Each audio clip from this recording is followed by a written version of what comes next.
Welcome back, squaddies. Remember to like, comment and subscribe. A simple news report. King Charles may let Prince Harry stay at Buckingham Palace. For most families, it's a small gesture.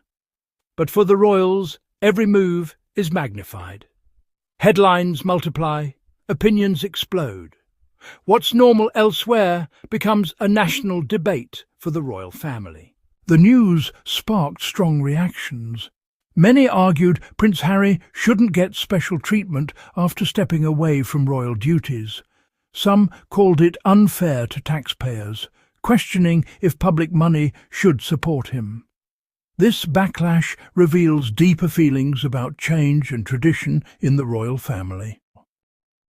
Beneath all the headlines and arguments, one fact remains.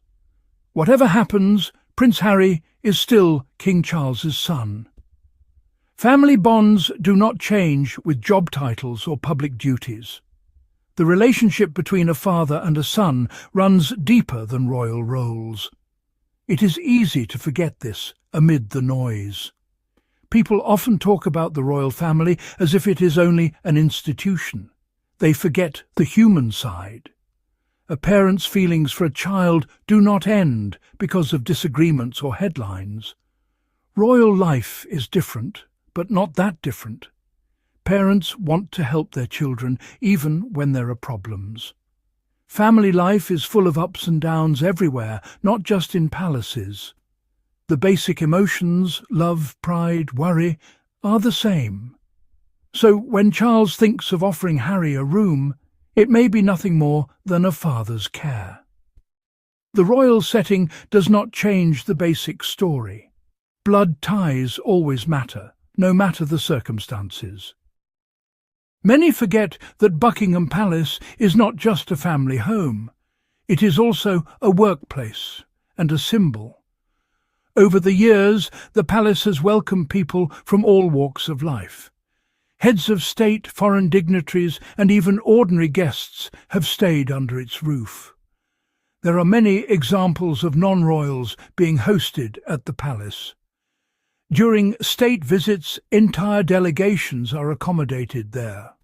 Sometimes guests come for charity events or special occasions. The palace is designed for hosting, not just for the royal family, but for many others as well. If diplomats and officials can be welcomed, why not a king's own son? The idea of Harry staying there is not unusual in this context. It fits with the palace's long tradition of hospitality. In fact, it would be stranger if a close family member could not stay. This tradition shows that the palace is both public and private. It serves the state, but it also serves the family. Offering Harry a room is well within that tradition. One of the main arguments against Harry staying is the question of costs. Critics ask if taxpayers should pay for his visit. They worry about security expenses and other costs linked to hosting a non-working royal. These concerns deserve a closer look. Security is a real issue, but it is managed for all royal guests. Whether Harry stays at the palace or elsewhere, protection will be needed. In fact, hosting him at the palace could be safer and more cost-effective. The building already has strong security in place. As for other expenses, the palace often covers costs for guests, royal or not. When foreign visitors come, there are similar expenses. It is hard to separate family from official business in a royal setting. The lines are always blurred. Taxpayer concerns are important, but they should be kept in context. The cost of a single visit is small compared to the overall royal budget. There are systems to ensure spending is reasonable. It is not simply a matter of special treatment. Another puzzle is why such family matters reach the headlines at all. In most families, a father and son would simply talk. They would arrange a visit in private. But with the royals, almost nothing stays behind closed doors. Leaks and news reports often come before personal phone calls.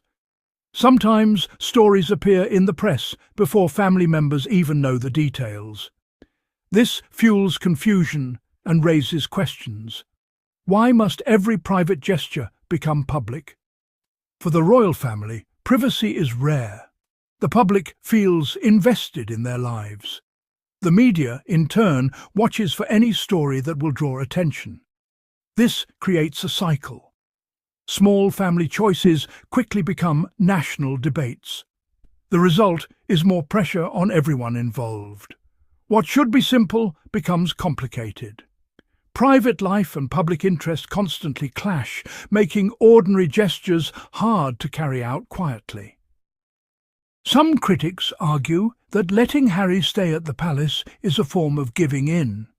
They worry it sends the wrong message about family discipline or royal standards. To them, hospitality looks like weakness. But this is a misunderstanding. Offering a room is not about politics or power. It's really about comfort and care. Hospitality does not erase disagreements or solve all problems. It simply means welcoming someone home. Royal families are often judged by different standards. Ordinary acts are weighed for hidden meaning, and well, a simple invitation becomes a public statement. This makes it hard for family members to act naturally. Hospitality should not be confused with surrender.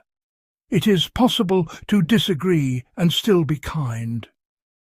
In the end, a father's gesture to his son is just that. A gesture, not a political move. Every parent has the right to welcome their child home. This truth holds everywhere, in palaces or in cottages. Personal feelings and bonds matter more than rules or traditions.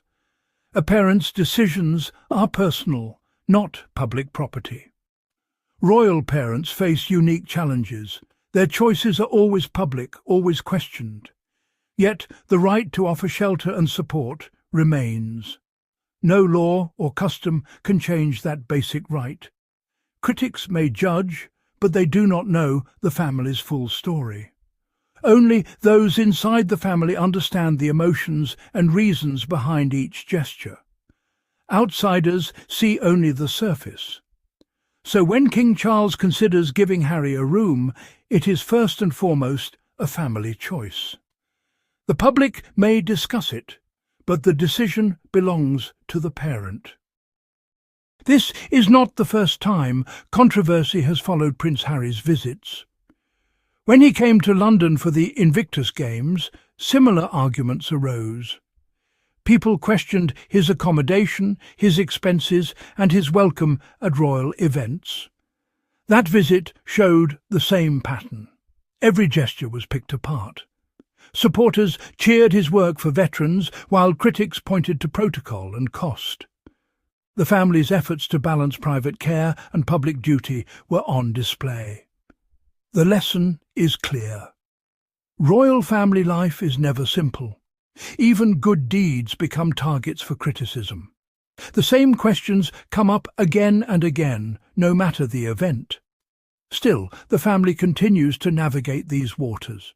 With every visit, they must decide how to honour both their roles and their relationships. It is a constant challenge, but one they face together.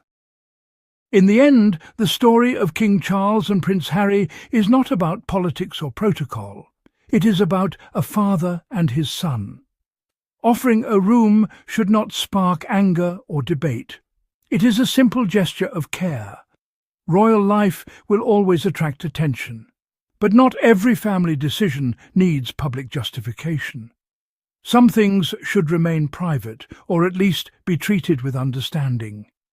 The world may watch, but the heart of the matter is unchanged. Family bonds are stronger than roles or titles. A parent's kindness should not be controversial. Let us remember that behind the headlines are people, not just symbols. Sometimes the simplest gestures are also the most important.